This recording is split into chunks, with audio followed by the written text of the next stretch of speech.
जुन अहिले भर्खरै आवाज सुन्नुभयो त्यो आवाज भनेको के भन्ने कुरा भन्न गइरहेको छ। यो भनेको ग्यास्ट्रोकोलिक रिफ्लेक्स जुन चाहिँ बच्चाहरूमा नर्मल हो है। ग्यास्ट्रोकोलिक रिफ्लेक्स भनेको जस्तै अब बच्चाहरू जब दुध खान्छन्, न्युबर्न बच्चाहरू है, मेनली 3 to 6 months को बेबी, लगभग 3 months को बेबीहरूले जब दुध खान्छन् अनि हरेकचोटिको दुधले गर्दा एउटा सिग्नल पठाउँछ उनीहरूको दिमागलाई, जस्तै पछाडिको कोलोनहरूलाई इम्प्टी गर्नलाई, कोलोन भनेको आन्द्राहरूलाई इम्प्टी गर्नलाई जुन मेसेज पठाउँछ त्यसै ग्यास्ट्रोकोलिक रिफ्लेक्स भन्छ। यो चाहिँ नर्मल कुरा हो। यो कुरा हामीले बुझेन भने फार्मेसीमा जान्छौँ, मेरो बच्चाले त हरेक खाना खाएपछि दिशा गर्छन् भन्नुहुन्छ, उनीहरूले यति धेरै औषधि थमाइदिनुहुन्छ तपाईँहरूलाई। त त्यो धेरै औषधि खुवाउनु हुँदैन बच्चाहरूमा। यो नर्मल कुराहरू हो जुन चाहिँ बच्चाहरूको लागि चाहिँ एकदम पाचन शक्तिहरू राम्रो हुँदैछ भन्ने कुराको सङ्केत हो।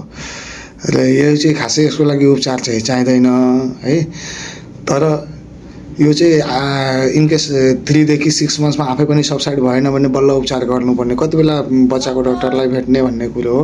जस्तै दिशाहरू राम्रोसँग भएन, पेटहरू फुल्दै गयो, दिशाहरूमा रगतहरू देखिन थाल्यो, म्युकसहरू भनेको सेतो सेतो दिशाहरू हुन थाल्यो भने चाहिँ यो डिहाइड्रेसनको साइनहरू, जस्तै पानी गउँदा पेटमा सुट्किन थाल्ने, हातहरू सुट्किन थाल्ने भयो भने चाहिँ गर्ने, या बच्चाहरू एकदम कराउने रुन थाल्यो भने चाहिँ गर्ने होइन भने खासैलाई उपचार चाहिँ चाहिँदैन। ग्यास्ट्रोकोलिक रिफ्लेक्स खासै उपचार चाहिँ चाहिँदैन। धेरै गाह्रो भयो भने चाहिँ बच्चाको डक्टरलाई भेटेर मात्रै औषधहरू दिनुपर्ने हो भने मात्रै दिने, होइन भने नदिने। हस् त, धन्यवाद। यससँग सानो जानकारीको तपाईँको बच्चाको लागि।